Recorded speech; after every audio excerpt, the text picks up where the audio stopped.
Yes, I have tricks in my pocket. I have things up my sleeves. But I am the opposite of a stage magician. He gives you an illusion that has the appearance of truth. I give you the truth, the pleasant disguise of illusion. To begin with, I turn back time.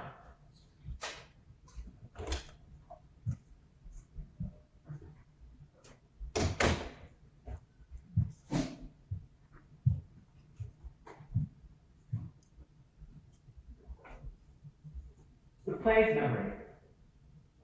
Being a memory play, it is dimly lighted, it is sentimental, it is not realistic. I am the narrator of the play as well as character. The other characters are my mother, Amanda, my sister, Laura, and a gentleman caller who does not appear to find the scene. He is the most realistic character in the play, being an emissary from a world we were somehow set apart from.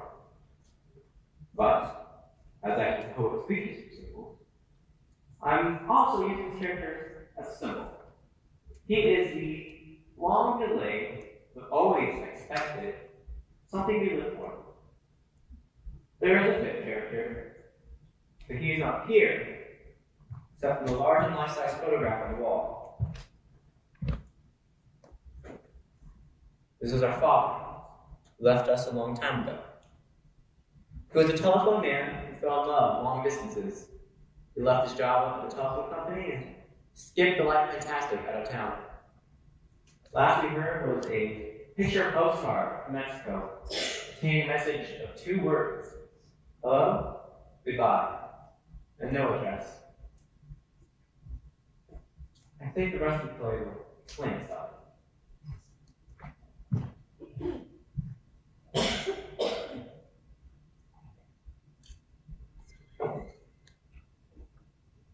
Tom? Yes, Mother? We can't say grace until you come to the table. Oh, Mother.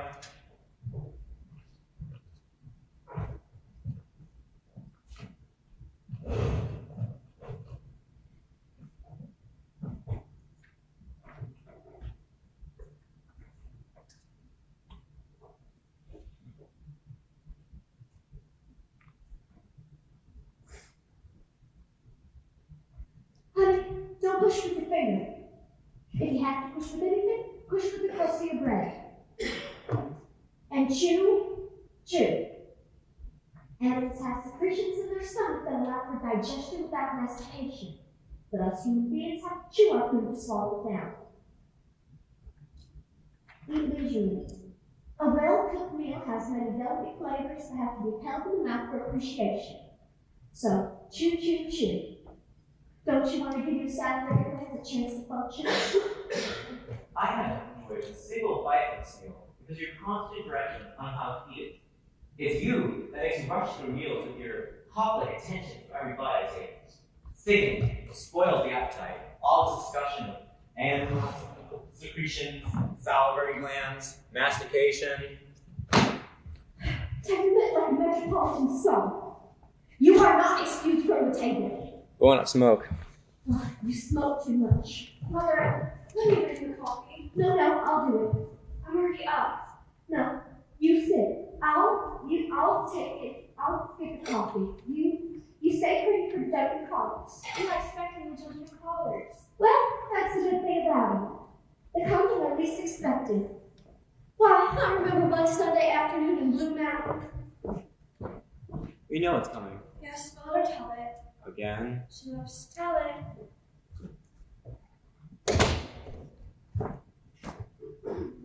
Why, I remember one Sunday afternoon in Blue Mountain when your mother was a girl. She had 17 gentlemen callers. Sometimes there weren't even enough chairs to accommodate them all. And how do you retain these gentlemen callers? I knew the art of conversation. I bet they not.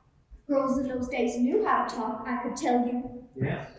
It wasn't enough for a girl to be possessed of a pretty face or graceful figure, although one wasn't slighter than I would expect. She also needed to have a nimble wit and a tongue to meet all occasions. And what did you talk about? Things of importance going on in the world. Never anything common or coarse or vulgar. My callers were Jem Hall, some of the most prominent young planters of the Mississippi Delta. Planters and sons of planters. Why, there was Chair Laughlin, who later became Vice President of the Delta Planters Bank.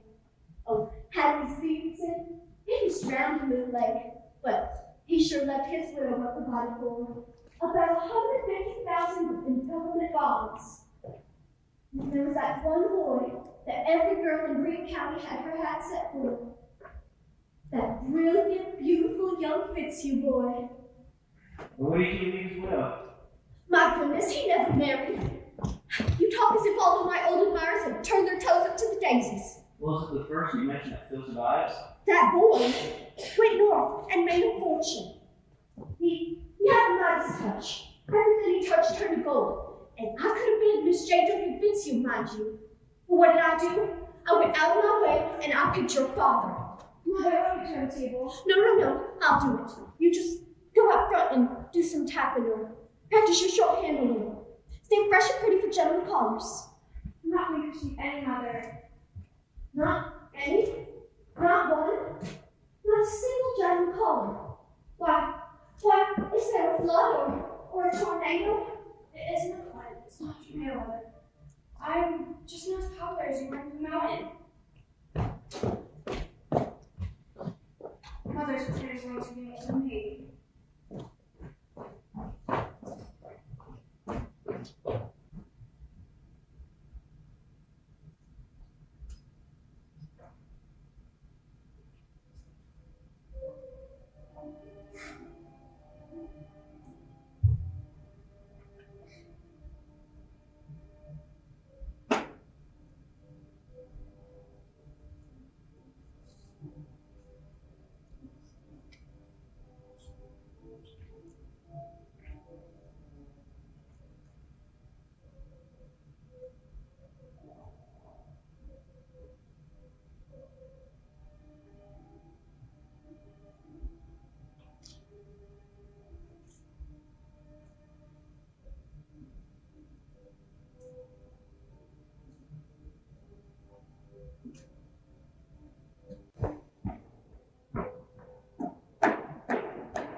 Hello, Mother. I was just... Yes. Practicing your typing, I suppose. Yes?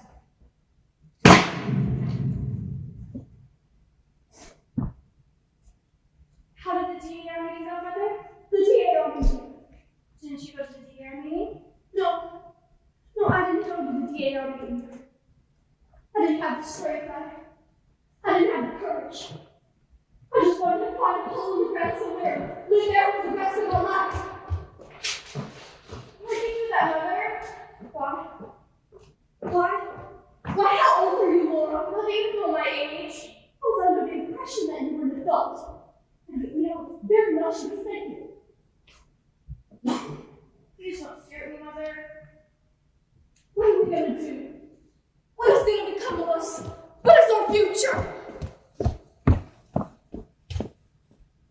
Mother, has something happened? Oh, I'll be all right. I'm just bewildered by life. Oh, Mother, I wish you'd tell me what's happened. As you know, I was to be inducted as an officer of the DAR. I stopped by Rubik's Business College to tell them how you called them. Ask how you were progressing down there.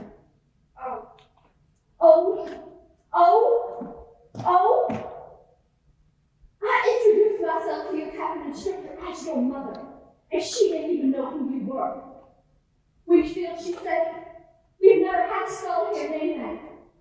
I assured her she did. My daughter Laura has been going here since early January. No, she said, she mean that carefree shy little girl who dropped out after only a few days' attendance. No, I said, My daughter Laura has been going here for 6 weeks. And she took down the attendance book, and there was your name, printed, unmistakable, all the days you were absent. I still said no. There must have been a mistake or a mix-up in the records, but she said no. I remember her clearly now. She was so shy, and her fingers trembled so she couldn't press the right keys. We gave her a speed test once, and she got sick. Had to be carried to the washroom. She never came back, and we called the house every day after that, but nobody answered. Oh, I suppose that was while I was down at the department store selling those. Oh, I felt so weak I had to sit down. They had to get me a glass of water. Don't play that controller, Laura. Oh, $50 tuition. I'm not so sad about the money much, but all my plans for your future just gone up the spout. Just gone up the spout like that. Gosh, Laura. And where were you? Every day when you were pretending to go to business college. I just went walking. Walking? That's not true. Yes, it is. I just went walking. Walking? Walking in winter? Deliberately poured pneumonia in that white coat. Where did you walk to, Laura? All sorts of places. Mostly in the park. Even after you started catching that cold? I was lost for 2 weeks, but I couldn't go back. I threw up on the floor. From 7:30 to the clock every day, you just went walking in the park to convince me that we still go to business college. So I thought sounds, I went to just get warmed up. Inside where? I went to the art museum and the bird house at the zoo. I would visit pretty much every day, though sometimes I took up lunch in the movies. Lately, I've been spending most of my time at Bolenbaugh. It's that big glass house that raises tropical flowers. You mean you did all this to deceive me? Just for deception? Why? Why? Mother, when you're disappointed, you get that awful look on your face.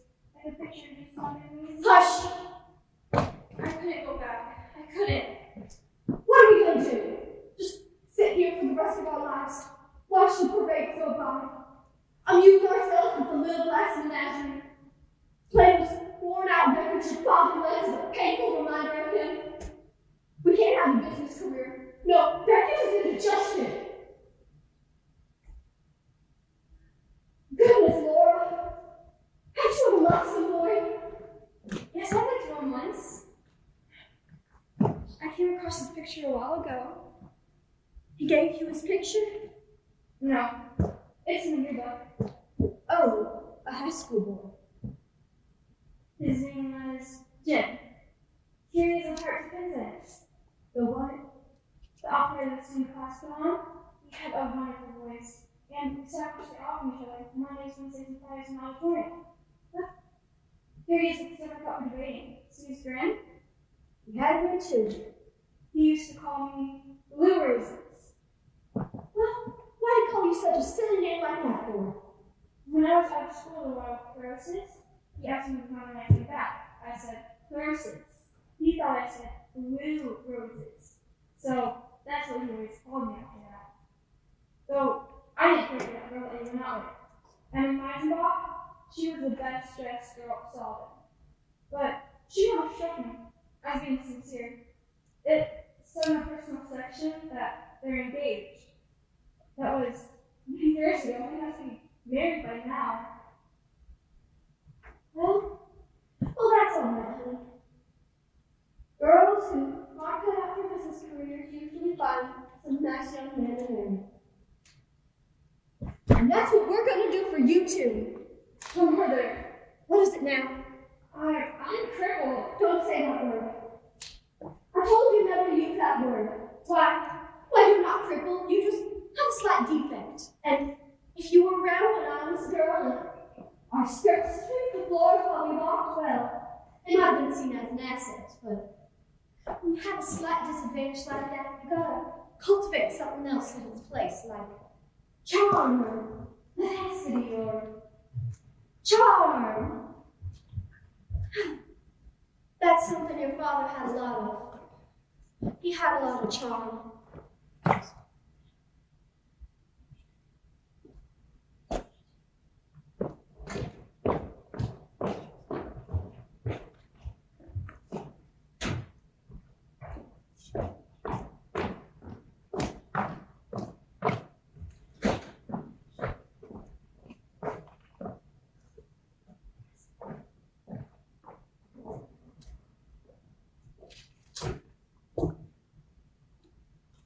After the fiasco of Lubricant's business college, the idea of giving a gentleman college to Laura became a more and more and more important part of Muller's calculations. It became an obsession, like from architect to the universal unconscious. The image of this gentleman college haunted our small apartment.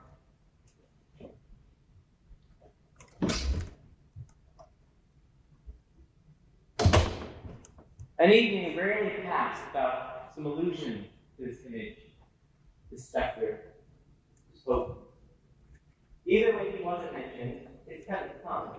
My mother's preoccupied look, and my sister's frightened, apologetic manner.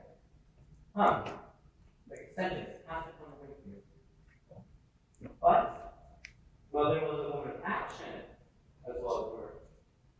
She began to take logical steps in the planned direction. Late that winter, as early as spring, realizing extra money was needed to properly feather the nest and plume the bird, she began conducting a vigorous campaign on the telephone, locating subscribers for those magazines made directory, the homemakers of the Kenwood.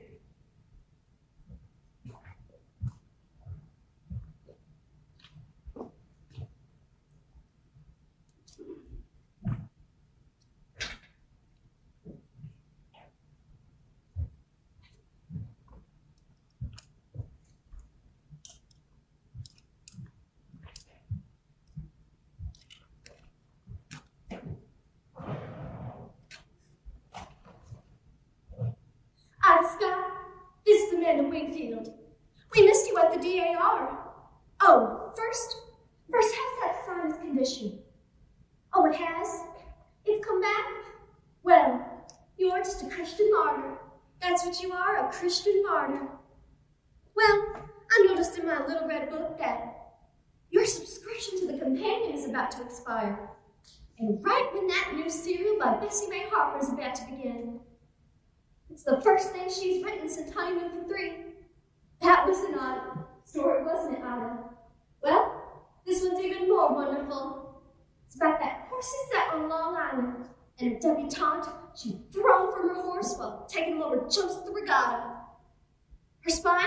Oh, her spine is injured. That's what the horse did. He stepped on her. And now, there's only one surgeon in the entire world who can stop her from being paralyzed. And it's the man she's engaged to be married to. And he's tall, and he's blonde, and he's handsome. Oh, of course, he's not perfect. No, he has a weakness. And it's the most horrible weakness of all. He just drinks too much. Oh no, don't let them burn. Oh, I'll hold the line and you go check the oven.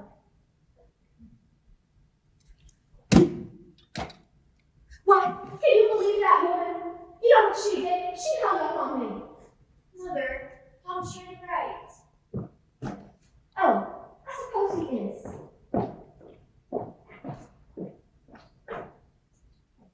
What are you doing now? I'm trying to save your eyesight.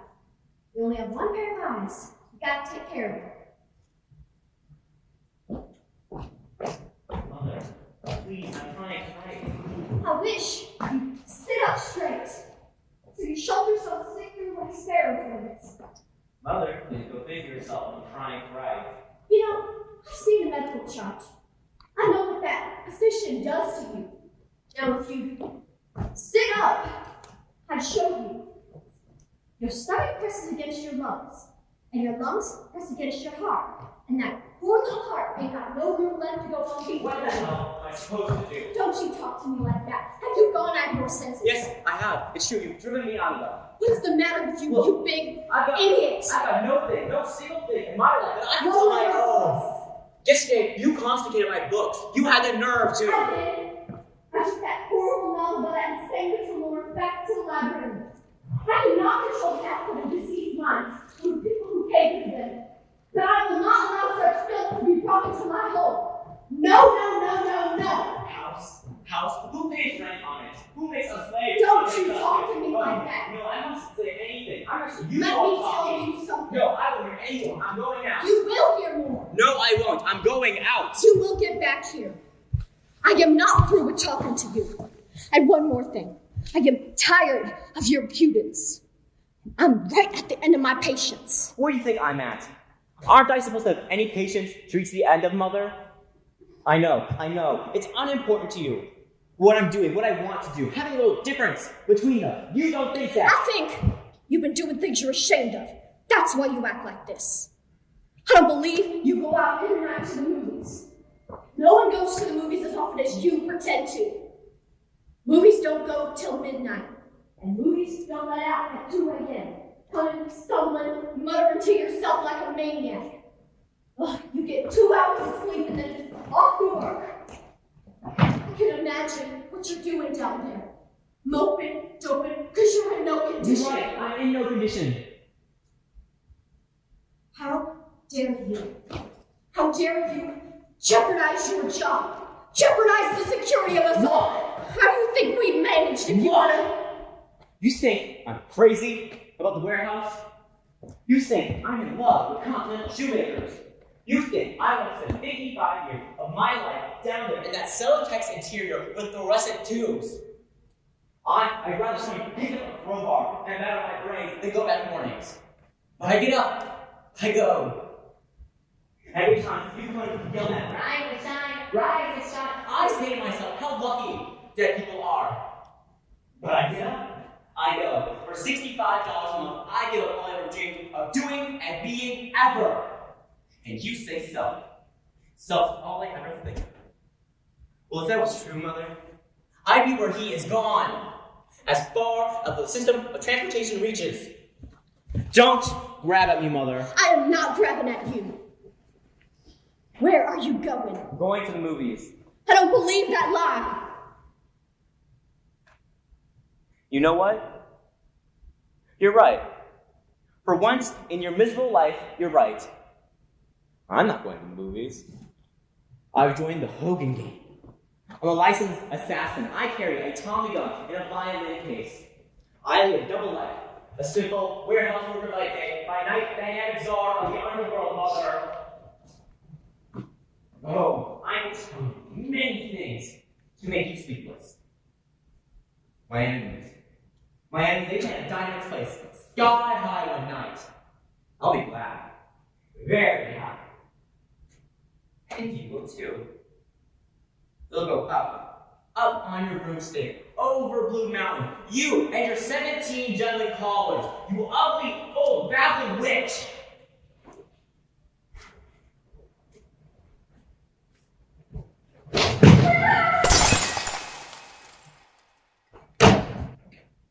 I am not going to speak to you until you apologize to me.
very long program.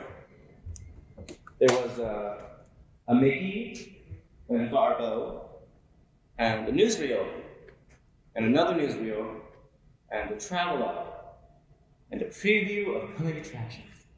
And then there was an organ solo and a collection of milk farms, simultaneously, which ended in a horrible fight between a fat lady and an usher. Did you have to sit through all of it? Of course. Oh, I forgot. There was this big stage show. The headliner was Navio the Magician. He gave me this. His magic scarf. Very generous. Here, you can have it. He performed wonderful tricks, such as bowl of goldfish, wave the chief over it, fly away canaries. But the most wonderful trick of them all was the coffin trick. We nailed him into a coffin, as one does, and he got out of the coffin without moving one nail. Now that is a trick that will come in handy for me. Give me this 2x4 situation. Tom! What? Shh, what are you shushing me for? Go wake up Mother. Goody, Payback falls right in time.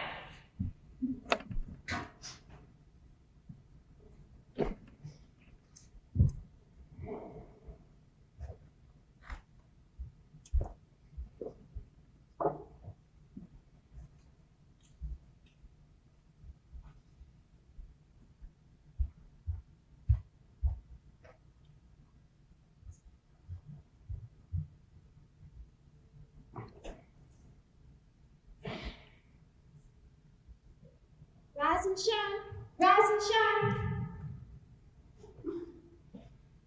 All right, but I won't shine. Laura, tell your brother his coffee's ready. Tom, you're in 7. You don't make Mother nervous. Tom.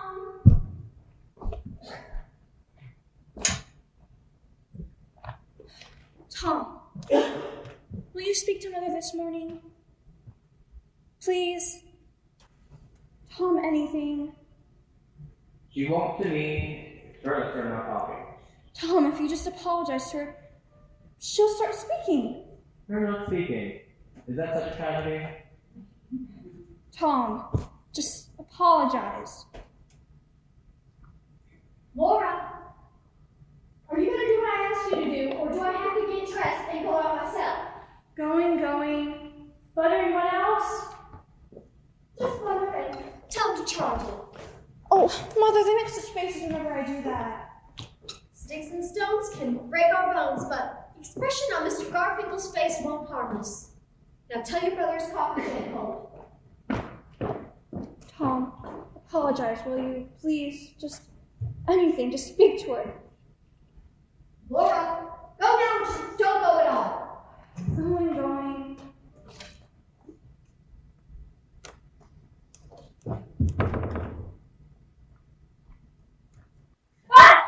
What? I'm right. I still feel right. If anyone breaks their leg on these fire escape steps, we'll let Laura out of his suit. Who are you?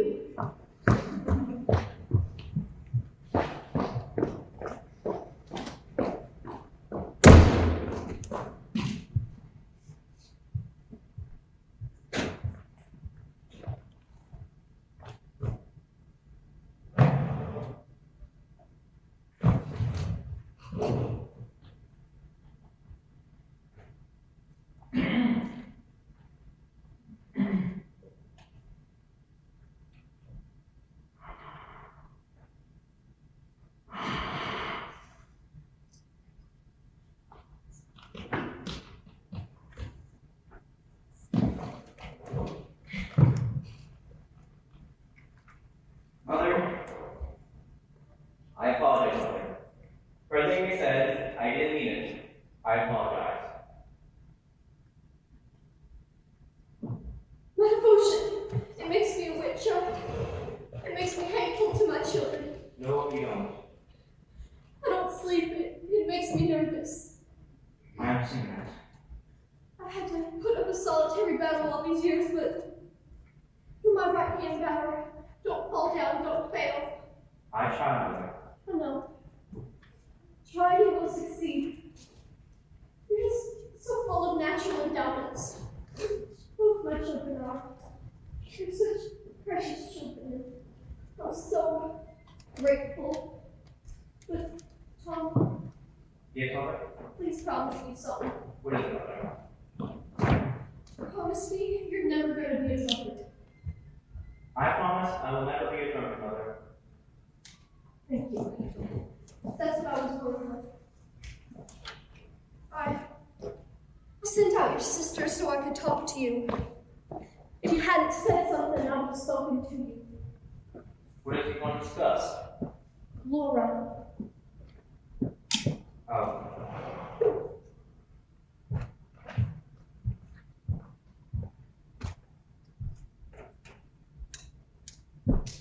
Laura, she's shy, but still water on steep.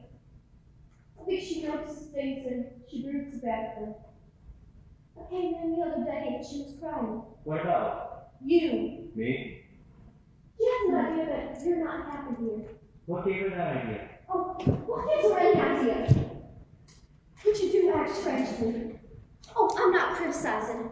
I know that your ambitions do not lie in the warehouse, and like everyone else, you had to make sacrifices, but Tom, life ain't easy. It calls for Spartan endurance. There's so many things in my heart that I wish I could tell you, but I can't. I never told you this, but I loved your father. I know that, Mother. And when I see you acting like him, going out all night, and you were in that terrifying condition. Laura says you go out nights to get away from the apartment. Is that true, Tom? No. You say there is so much in your heart that you cannot explain to me. Well, that is true of me too. There's so much in my heart that I cannot explain to you. So let's respect each other's boundaries. But why? Why, Tom? Why are you so restless? Where do you go to nights? I go to the movies. Why do you go to the movies so much, Tom? I go to the movies because I like adventure. Adventure is something I don't get much of at work, so I go to the movies. Most young men find adventure in their careers. Well, most young men are not employed in warehouses. The world is full of young men employed in warehouses and factories and offices. You also find adventure careers? They do, or they do without it. Not everyone has this craze for adventure. Man is by instinct a lover, a hunter, and a fighter. None of those instincts are getting much play in the warehouse. Look, I'm going too late.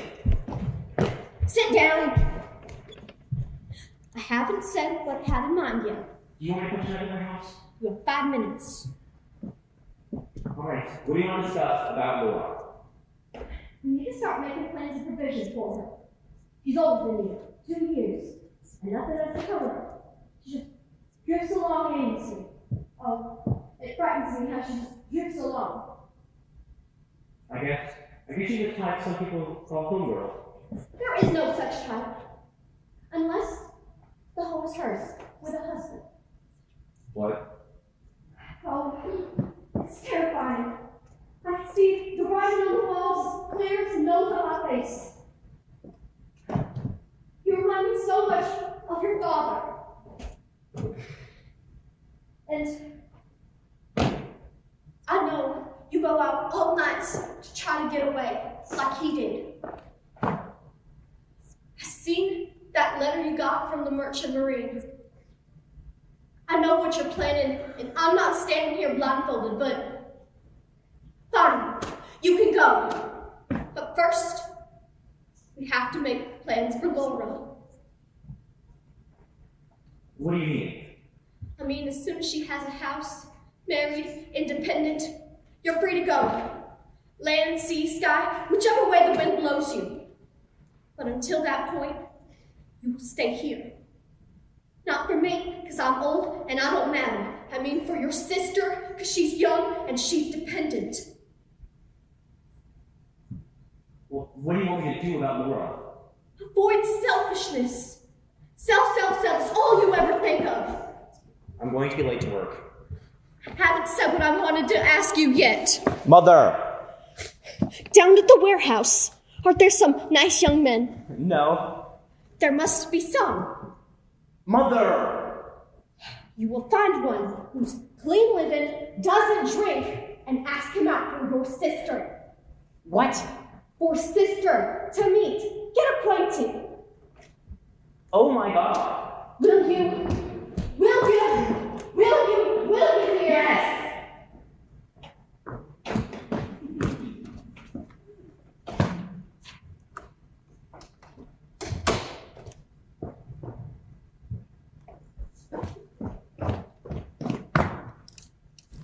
Oh, Cartwright, this is Tom Wingfield. First, how's that kid you trouble?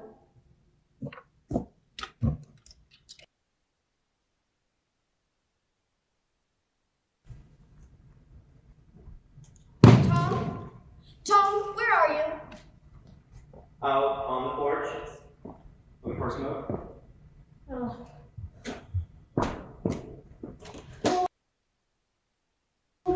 You smoke too much.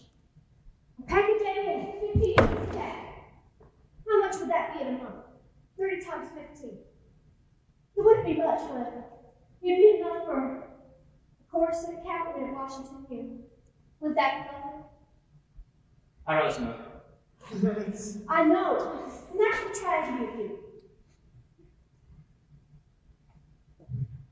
This fire escape is a force used from porch we used to have. What are you looking at? The moon. Is there moon tonight? Yes, there is. It's rising over our faithful television. Oh, so it is. A little silver slipper of a moon. Well, what do you wish? That's the secret. Right? I won't tell you what I wish either. I can keep it a secret. I can be just as mysterious as you. Well, I can guess what you wish. Why is my head so transparent? You're not exactly a sphinx. No, I don't have secrets. I'll tell you what I wished. Success and happiness for my precious children. I wish for that whenever there's a moon, and when there isn't a moon, I wish for it too. Well, I thought you'd be wishing for a gentleman caller. Why would you say that? If I recall correctly, don't you remember asking me to fetch you one? I remember suggesting that it'd be nice if you brought some nice young man home for your sister. I think I've made that suggestion on multiple occasions. Repeatedly. Well, We are going to have one. what? A gentleman caller. You mean you've asked some nice young man home from the warehouse? I did. You did. And did he accept? He did. He did. Well, that's lovely. I thought you'd be pleased. So it's definite then. Oh, very definite. How soon? Soon. How soon? Quite soon. How soon? Very, very soon. You know, every time I try to ask you anything, you keep going on like that. Well, what would you like to know? Go ahead and guess. Go ahead and guess. Well, if I were going to guess, I would say, well, you would want to know when he's coming. Tomorrow. Tomorrow? Tomorrow. No, I can't do anything about tomorrow. I can't do anything about tomorrow. Why not? He gives me no time.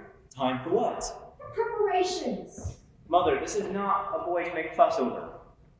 I don't know how you can say that when this is the first gentleman caller your sister has ever had. I think it's pathetic how that little girl has never had a single gentleman caller. Now, sit down. Where would you like me to sit? Just sit anywhere. Have you ever seen something as sad as this? Oh, I know. I'll get a bright piece of lace and put down payments on a new floor lampshade. Oh, I wish I had time to repaper these walls. What's his name? Mr. O'Connor. O'Connor. He's Irish. Tomorrow's Friday, so that means fish. Well, I suppose I'll make a salmon loaf with mayonnaise dressing. Where'd you meet him? At the warehouse. Where else would I meet him? Oh, I don't know. Does he drink? What made you ask that? Your father did. Don't get started. So he drinks then. Not that I know of. Well, you have to be sure. The last thing I want for my daughter is a man who drinks. Aren't you being a little premature? Mr. O'Connor has not yet arrived on the scene. He hasn't yet, but he will tomorrow. And what do I know about him? What does he do down at the warehouse? He's a shipping clerk. Oh, well, that's a fairly important position. It'd be where you are if you had more hair. How much does he make? $85 a month. Well, it's not princely, but It's $21.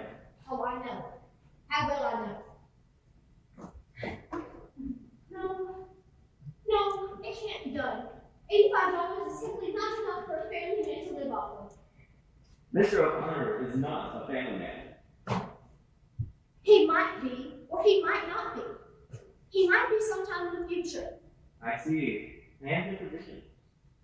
You are the only young man I know who doesn't accept the fact that the future becomes the present the past, and past turns to everlasting regret if you fail to prepare for it. I will think it over and see what I can make of it. Now, what do you call him? Mr. O'Connor? He must have another name besides Mr. James D. O'Connor. The D stands for Delaney. Delaney. Irish on both sides.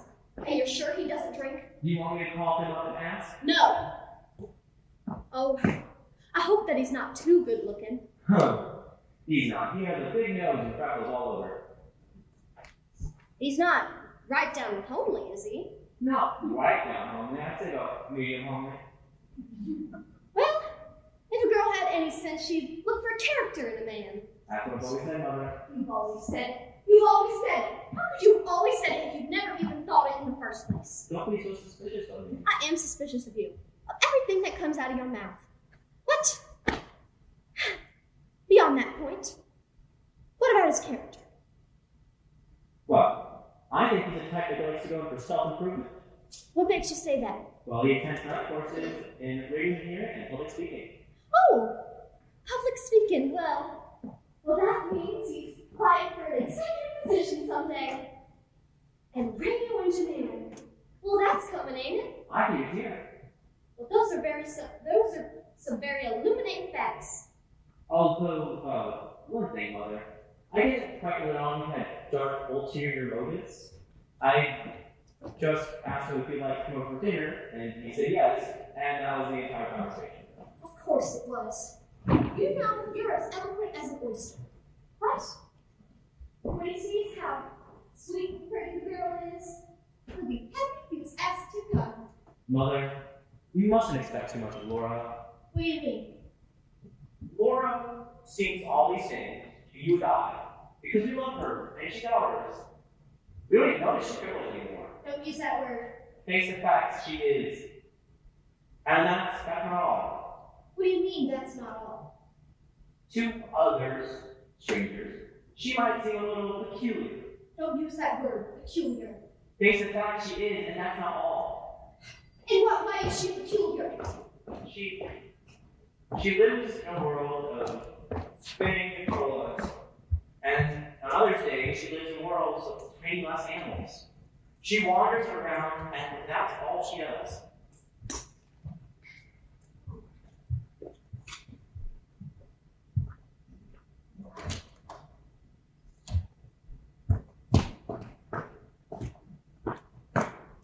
Laura, get out here. Coming, Mother. Laura, put those dishes down and come and wish on the moon.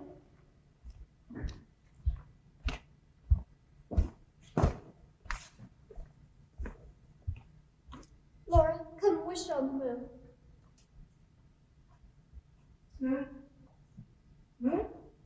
A little silver sliver of the moon, rising over Garfinkel's delicatessen. Make a wish, dear. What shall I wish for? Happiness and just a little bit of good fortune.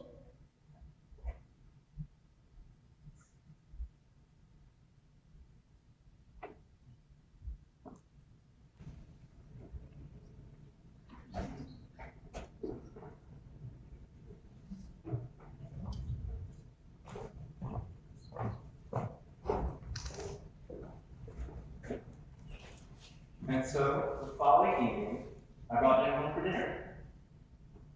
I had known Jim slightly in high school. In high school, Jim was a hero. But it seems he had run into more interference after graduation, as his speed had definitely slowed. He was working a job that wasn't much better than mine at the warehouse. But he was going to the warehouse that was the only one on friendly terms with. He called me Shakespeare. He knew of my practice of retiring to the closet to write poetry. I knew Jim and Laura had known each other slightly in high school, but whether the fact that Jim remembered her was a mystery. For in high school, Laura was as unobtrusive as Jim was astonishing. And even in the rare case that Jim did remember my sister Laura, it was not as my sister. As when I asked him over for dinner, he said, "You know, Shakespeare, I didn't think you were the type to have folks." Well, it was about to find out that I did.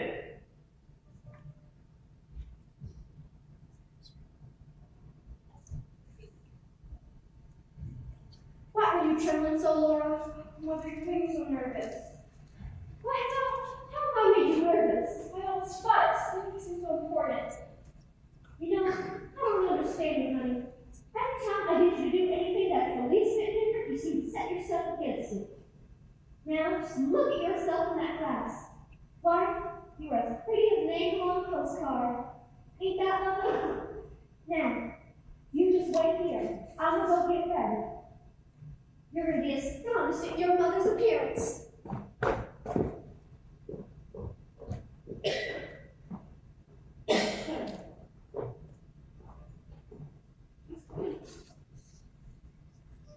I found an old dress in the trunk. Oh, I had to do a lot too, but it broke my heart when I had to let it out.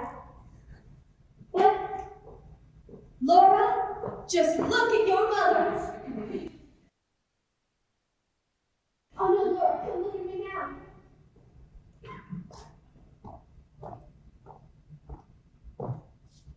Oh, Mother, how ugly.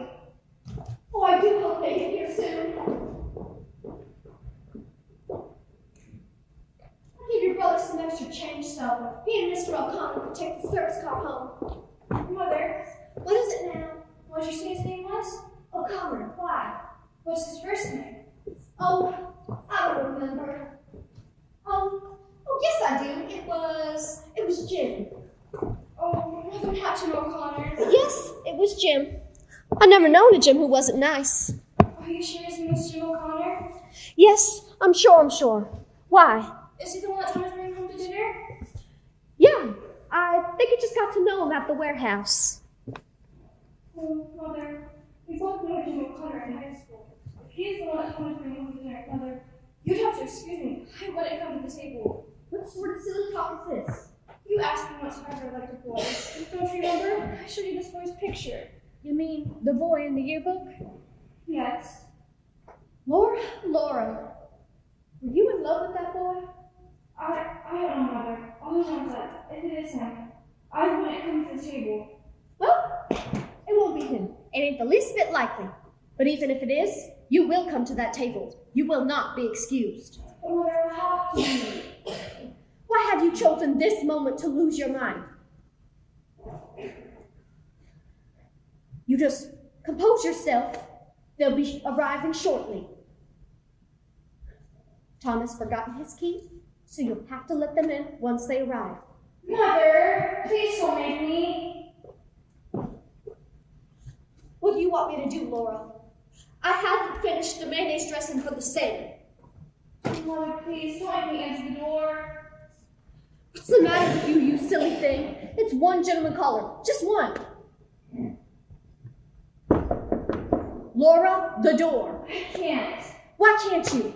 Because I'm sick. You're sick. Am I sick?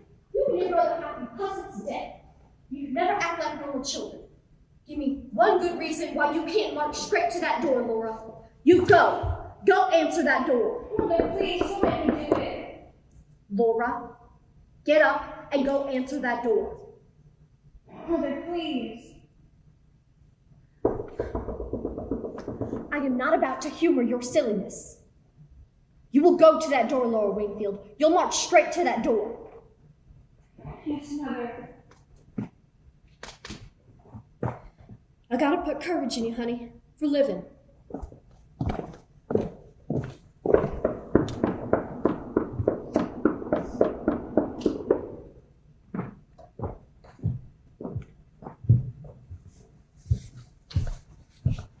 Laura, this is my friend Jim. Jim, this is my sister, Laura. I didn't know Shakespeare had a sister. How are you? How do you do? Well, I'm okay.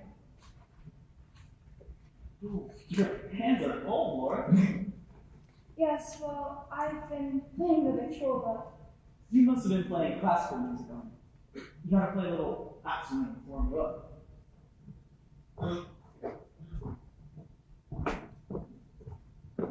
What's the matter? Oh, Laura. She's terribly shy. Shy, huh?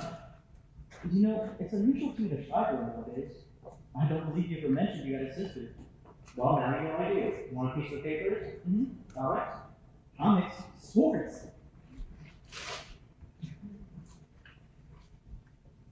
I see that Dizzy Demon's on his bad behavior. Wow, really? Yeah. Where are you going? Just out on the porch to smoke.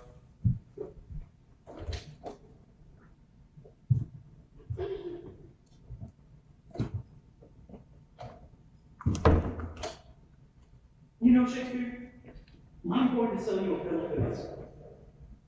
What is it? Of course I'm taking. What works? Of course in public speaking. You know, you and me, we're not the warehouse life.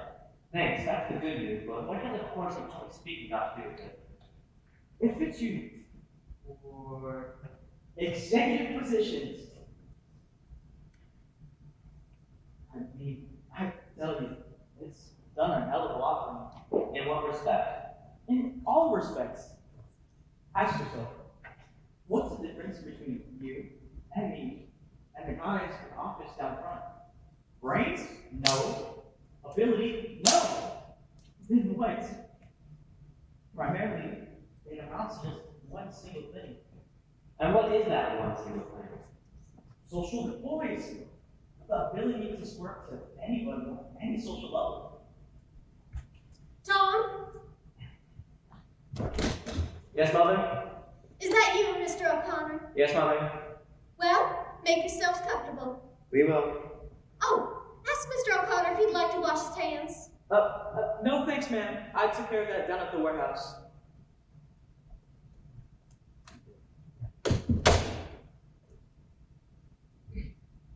Tom, Yes? Mr. Mendoza was speaking to me about it. Favor? What do you think? Well, You're going to be out of the job if you don't wake up. I'm waking up. Yeah, but you show no signs. The signs are interior. I know you think I'm right. But I'm going to make change.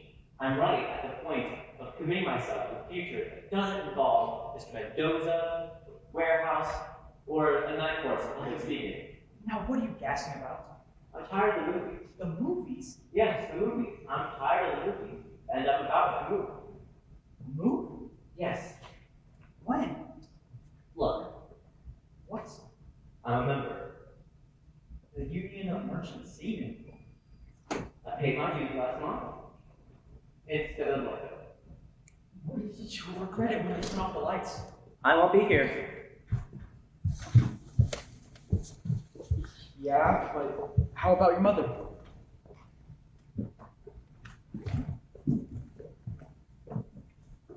See how he grinds?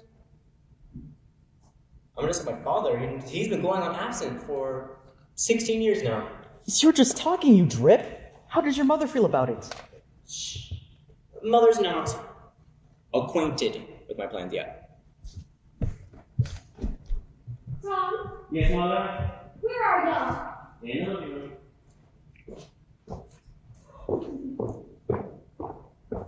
Mother, you look pretty. You know, that is the first compliment you've ever paid me. I wish you would look pleasant when you're going to say something pleasant, so I can expect it. Mr. O'Connor, How do you do? So this is Mr. O'Connor. Introduction's entirely unnecessary. I've heard so much about you from my boy. I told him, why don't we finally get to bring this paragon home for supper so I can see him instead of hearing you sing his praises so much. Mother, how about supper? Why don't you go ask your sister if supper is ready? You know, that sister is in charge of supper. Tell you hungry boys are waiting for it.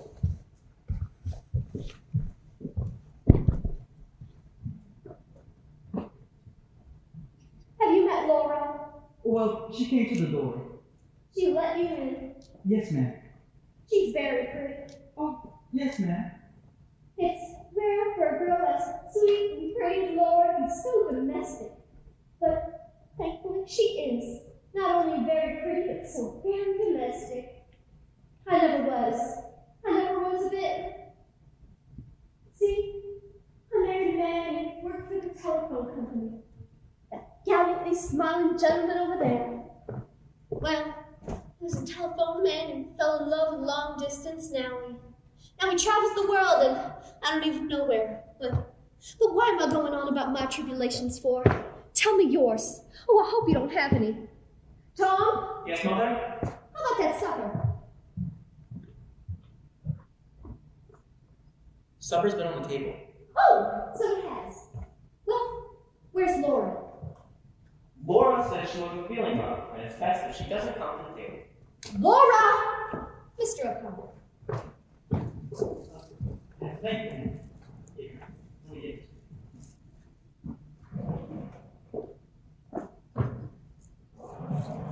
Laura, we can't say grace till you come to the table. Coming, Mother.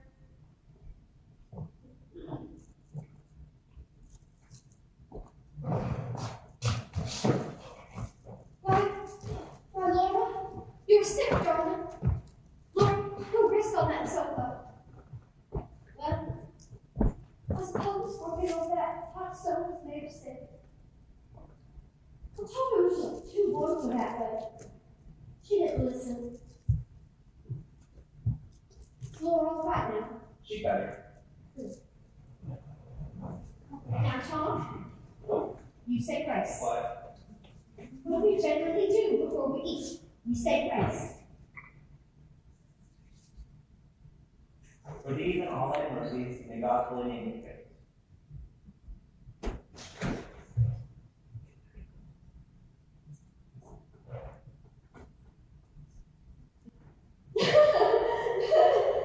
You know, Mr. O'Connor, I haven't had such a pleasant evening in a long time. Well, Mrs. Wingfield, let me give you a toast. Here's to the Wingfields. To the Wingfields. To the Wingfield. Hey, Mr. Lightbulb.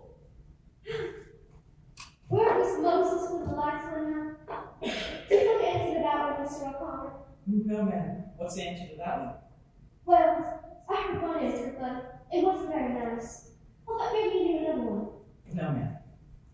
Well, it's lucky I put those candles out. I sent them there for ornamentation, but it's nice when they prove useful. Now, if one of you boys could offer me a match, you might have some illumination. I can, ma'am. Thank you.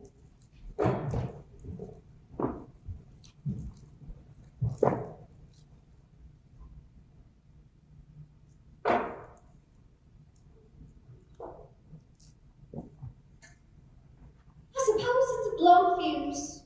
Do you know anything about a blown fuse, Mr. O'Connor? I know a little about them, ma'am, but where's the fuse box? Oh, do you need to know that too? Well, it's in the kitchen. Oh, do be careful. Don't trip. It's very dark.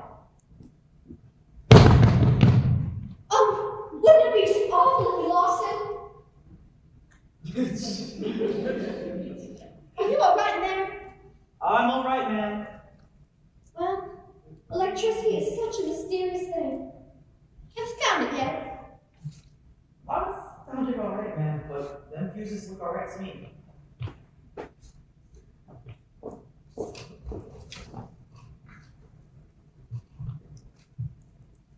Tom? Yes, Mother? That light bill. The one I got the notice about. Oh, you mean last month, You didn't neglect it by any chance. well, He did. I might have known it.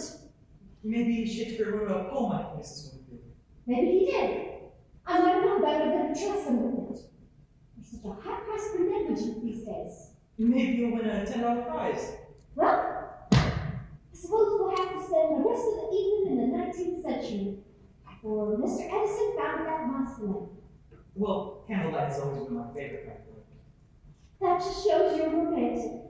But that's no excuse for Tom. As a penalty, you're helping me with the dishes. Can I be of some help, then? Oh no, I couldn't allow that. Well, I have to be good for something. What was that? I just said I ought to be good for something. That's what I thought you said. Well, when Laura's all by her lungs out front, I was hoping you could offer her some company.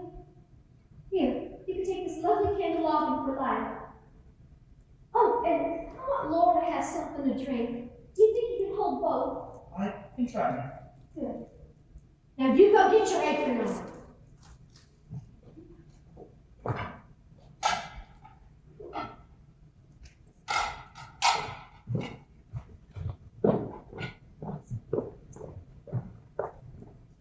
How are you feeling now?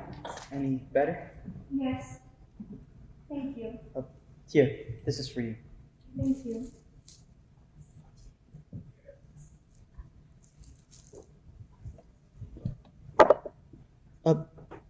Say, where do I put the candles? Oh, anywhere. How about here? Do you got any objections? No. I'll just put a piece of newspaper under it as a cafeteria.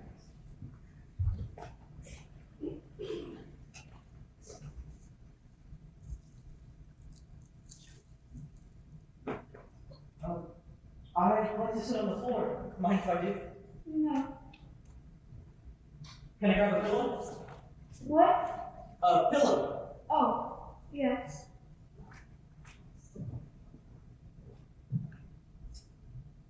Well, how about you? Don't you like to sit on the floor too? Yes, I do. Well, why don't you? Well,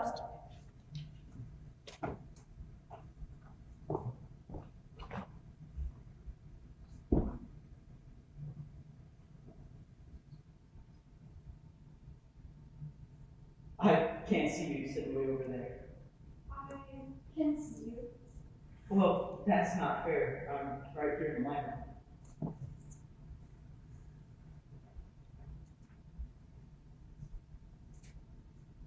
Good.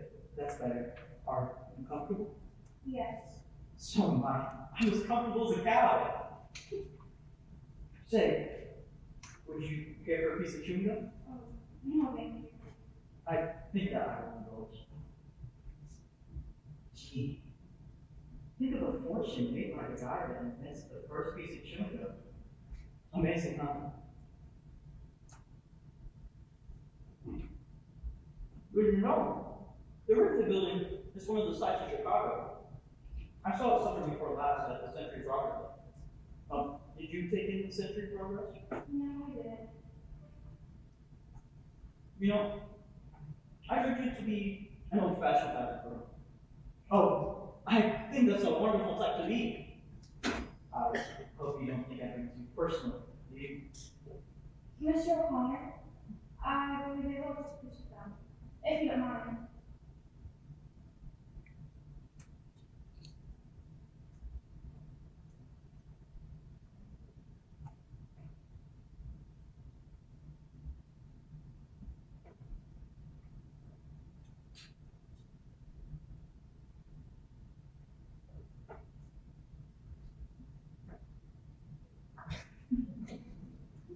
Mr. O'Connor, have you kept up your singing?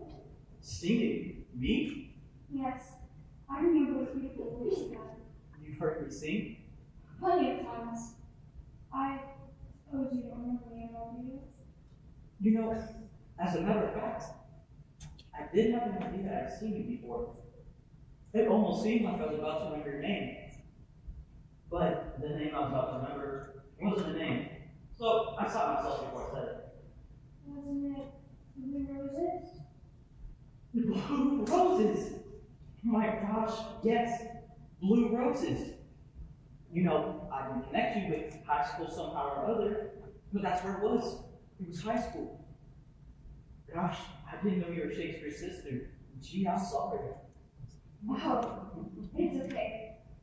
I didn't expect you to remember me at all. We barely spoke to each other. But we did have a speaking acquaintance. Yes, we spoke to each other. Say, didn't we have a class in something together? Yes.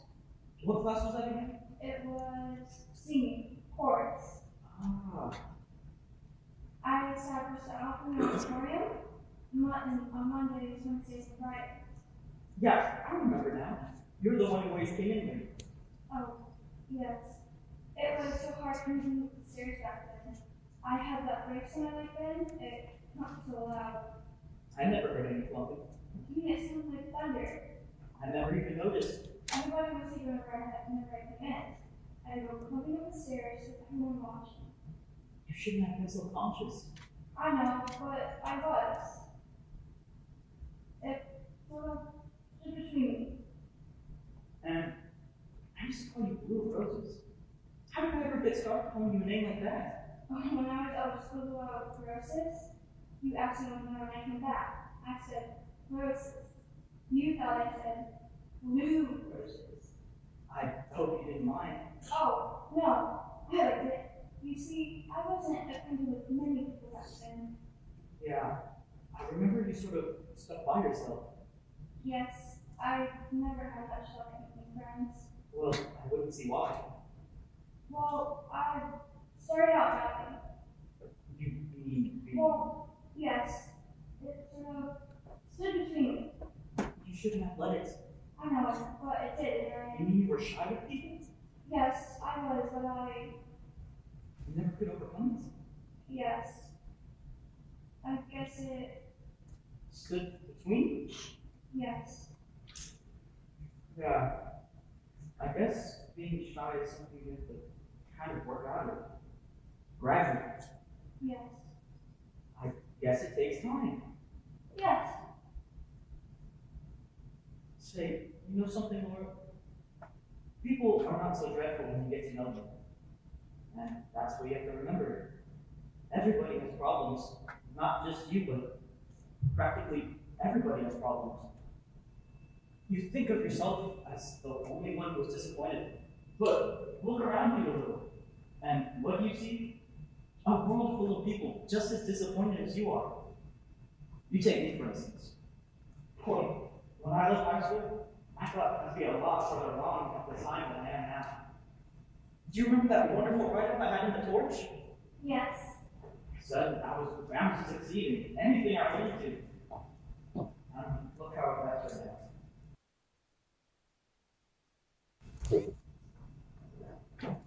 Holy jeez, the torch! Here you are, Park Princess. The pirates! I sang that lead in opera. Yes, so beautifully. Beautifully, beautifully, beautifully. So you heard me then, huh? Oh, yes. All 3 times. No. Yes. You mean all 3 performances? Yes. What for? I wanted you to audit my program, but I never got the chance to ask you. Why didn't you? You were always too much by your own friends. I never had the chance to ask you. You should just come right up and said, here is my... I know, but I didn't want you to think that You didn't want me to think you was what? Oh. Yeah. That was what we did by females in those days. you were extremely popular. Yeah. But you had such a friendly way. Well, I was spoiled in high school, Everybody liked you. including you. Why, yes, I did too. Let me see this.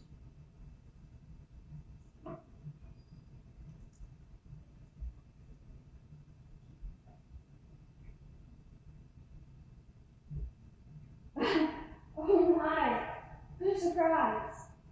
Well, my signature's not worth very much right now, But maybe someday it will increase in value. You know, being discouraged is one thing, and being disappointed is something else. Well, I may be disappointed, but I'm not discouraged. Say, you finished high school? Oh, I had bad grades in my final examinations. You mean you dropped out? I didn't go back. Say, how is Anna Weisenbach getting along? Oh, that cloud. Why do you call her that? Because that's what she was. It's in the personal section that you two are engaged. Yeah, but I wasn't impressed by that propaganda. It wasn't true. It was only true in Emily's optimistic opinion. Oh, So, what have you done since high school? oh, nothing much. You must have been doing something all this time. Why, yes, I took a business course at business college. You did? How did that go? I had to drop out in the end of this. Well, what do you do now? Nothing much. Oh, please don't consider me doing nothing. My glass collection takes a good deal of time. What did you say about this? My glass collection. Say, you know something, Laura? Do you know what an inferiority complex is? That's what they call it when a fellow lowerates himself. Excuse me, Laura. I'd like to take an hour to later. Oh, just wrapping this piece of newspaper. I know how it is when you get set on a shoe.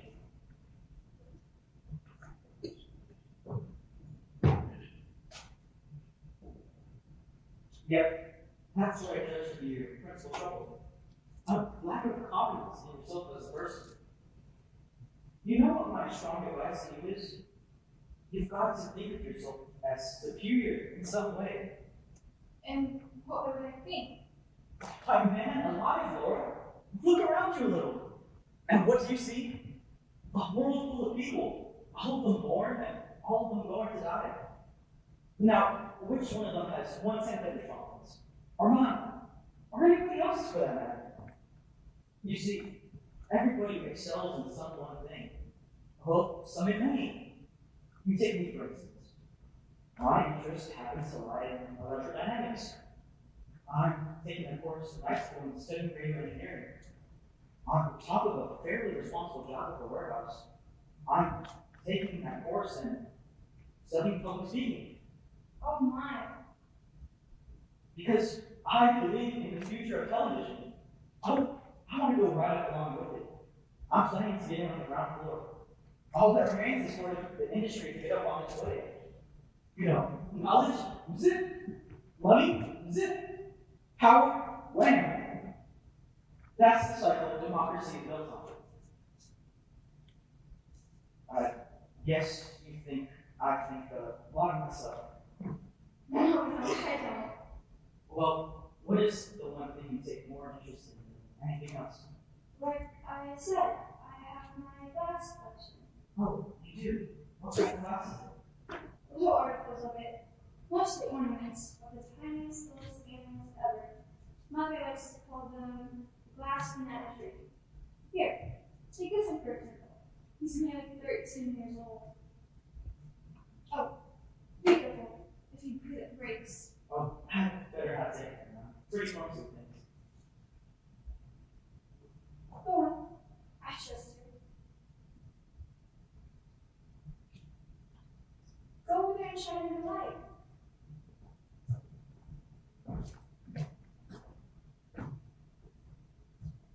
See how the light shines through him? Sure, then shine. I shouldn't be partial, but he's my favorite. Say, what kind of thing is this one supposed to be? Don't you see the single horn on its forehead? Oh, a unicorn, huh? Mm-hmm. Aren't unicorns extinct in the modern world? Yes. What fellow is still kind of lonesome? Well, if he is, he doesn't complain about it. He's in the shelter with the other glass animals. Say, where will I go? We'd love to change of scenery every once in a while.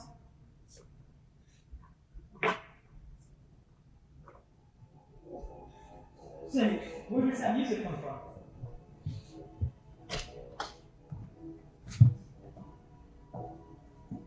You've heard I stand across the alley? I have no idea. How about we can go to Little Miss Wingfield? Or is your program? Let me have a look. No, say, every dance is taken. I'll just scratch them out.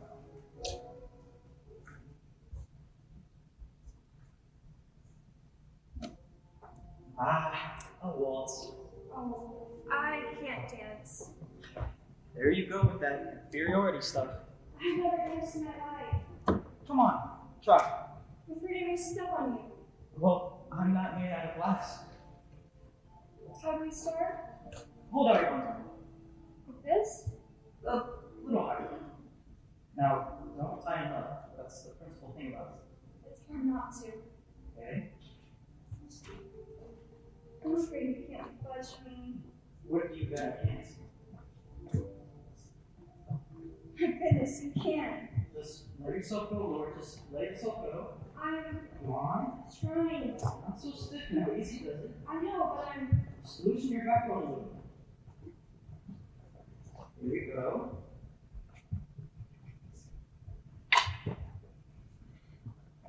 Oh, it doesn't matter. We knocked the little glass horse over. Is he broken?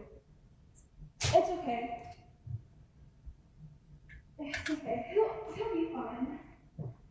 Yeah. That was your favorite piece of glass. Oh, I don't have favorites.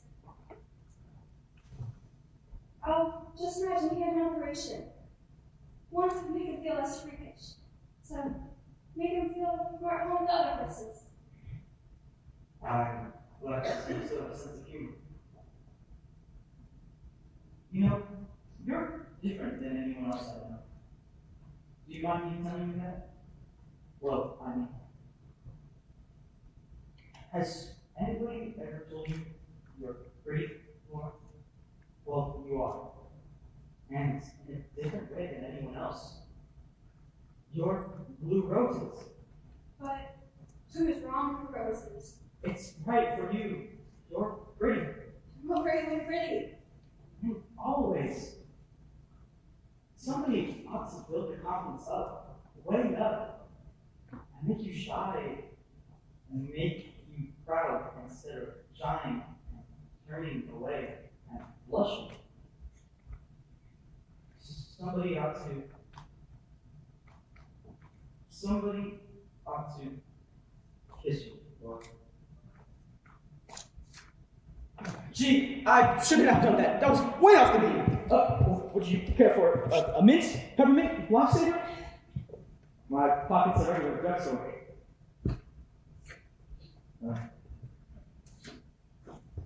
I'm sorry.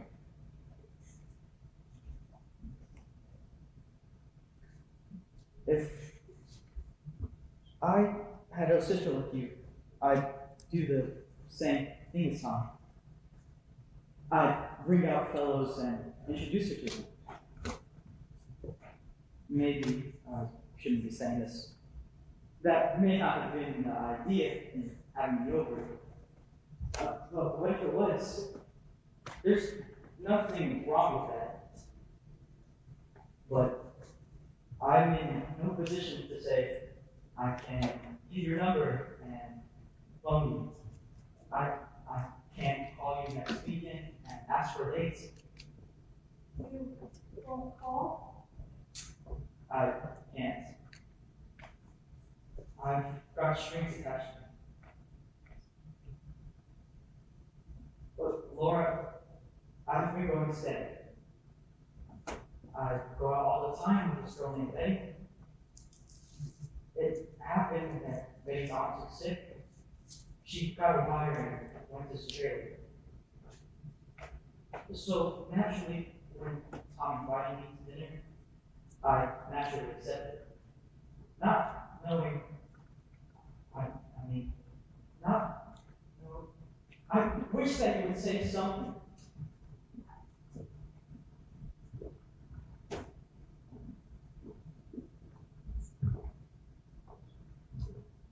What are you doing that for?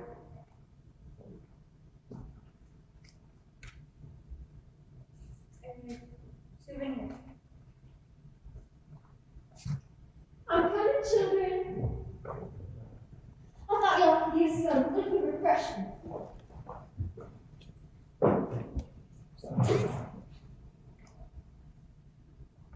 Why are y'all so serious? We were having a serious conversation. Oh, I don't understand you young people. When I was a girl, I was so light-hearted about everything. You haven't changed a minute. It's Miss Wingfield.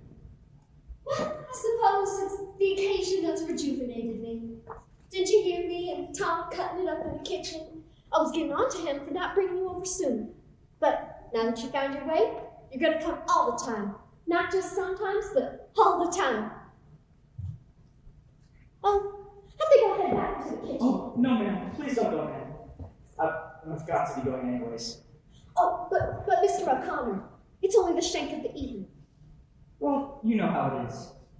Yes, you're a working man. You have working man's hours. Yes, ma'am. Well, I suppose we'll let you off early this time. But next time, you'll stay for longer. Much longer. What's a good day for you? Saturday? Well, as a matter of fact, I've got a few time clocks to punch. One in the morning and one at night. Oh, you're so ambitious. You work at night too? Well, not work, but Betty. Betty? Who's Betty? Oh, just the girl. The girl I've been going steady with. You mean it's serious? Yes, ma'am. We'll be married on the second Sunday in June. Tom didn't mention you were engaged to be married. Well, the cat's not out of the bag yet at the warehouse. You know how it is. They call you Romeo and stuff like that. I guess this is what they mean when they talk about Southern hospitality. Oh, it's nothing. Nothing at all. I hope it doesn't seem like I'm rushing off, but I promised Betty I'd pick her up at the depot. And by the time I get my jalopy down there, her train will be in. Some girls get pretty angry if you leave them waiting. Yes, I know full well the tyranny of women. Well, guess this is goodbye, Mr. O'Connor. I wish you success and happiness. And you wish him that too, don't you, Laura? Yes, I do, Mother.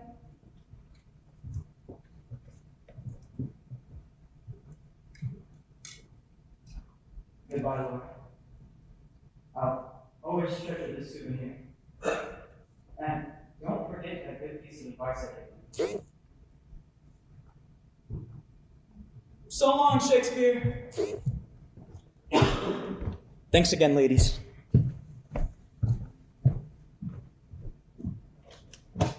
Have a good night.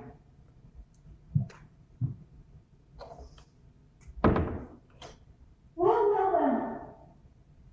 These have such a way of working out so badly. Don't play with control, Laura. Oh. Well. A gentleman caller was engaged to be married. Tom, Yes, Mother? get out here. I want to tell you something funny.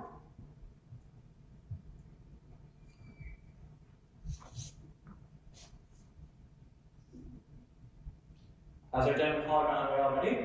A gentleman caller had a very early departure. You didn't mention he was engaged. Jim? Engaged? That's what he just informed us. Oh, me. I had no clue. I found that peculiar. Peculiar how so? Did you say he was your best friend down at the warehouse? He is, but how would I know? I think it's peculiar that you didn't know your best friend was engaged. Look, the warehouse is the place where I work. Not where I know things about people. You don't know things anywhere. You live in a dream. You manufacture illusions. Where are you going? Where are you going? Where are you going? Where are you going? Going to the movies. All right, fine. Cool, great. Now that you have us made such fools of ourselves, the expense, the preparations, the lace, the lampshade, the clothes for Laura. All for what? To entertain some other girl's fiancé.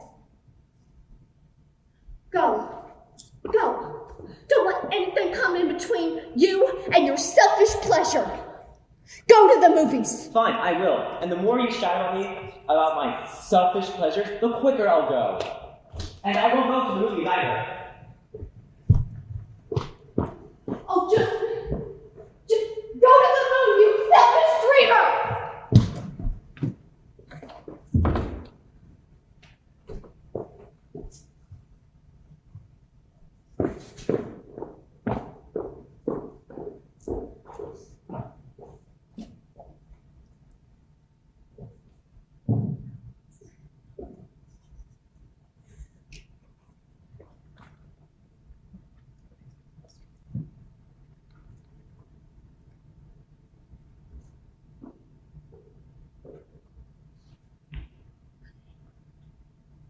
I didn't go to the moon. I went much further. They say that time is the longest distance between two places. I left St. Louis. I descended the steps of the fire escape the last time and followed. Now, my father's footsteps, attempting to find motion in what was lost in space. I traveled a great deal.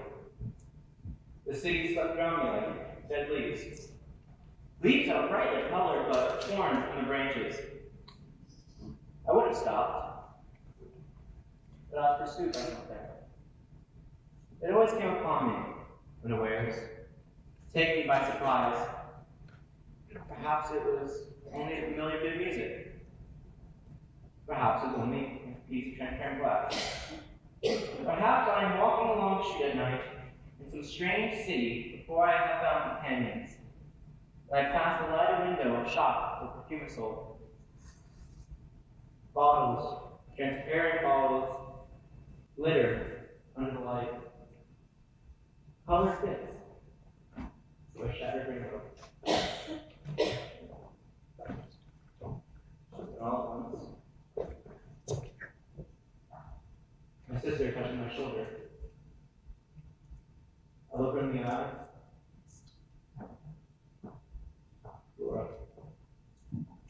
Laura, I tried to leave you behind me, but I am more faithful than I intended to be.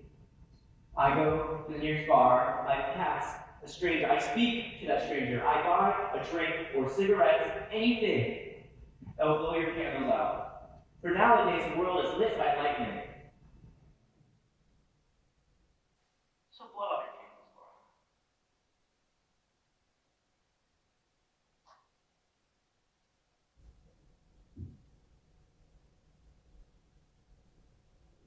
And so, goodbye.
That play has never gone on. That bow would never work.